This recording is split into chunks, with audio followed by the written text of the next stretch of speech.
I am the Tofu Golem. Please enjoy the video. You'll enable dictation quickly.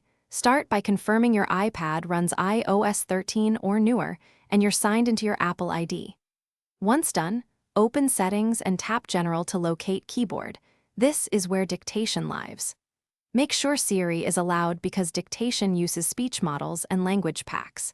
If you use a hardware keyboard, decide if you want hardware key shortcut enabled. These steps prepare the system components, so the actual switch will work reliably when you turn dictation on.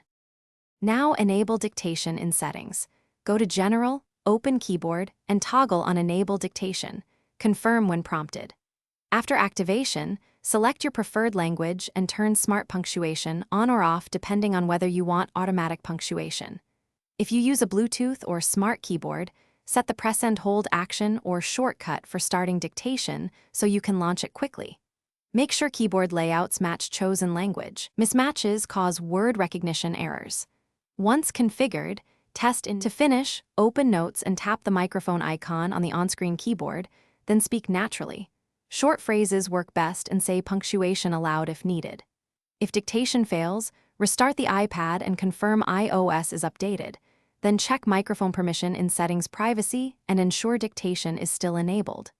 If problems persist, reset the keyboard dictionary or toggle Siri and dictation off and on. These steps clear cache or permission issues. Contact Apple support only if the problem continues after these fixes. Thanks for watching. Consider subscribing if we helped you today.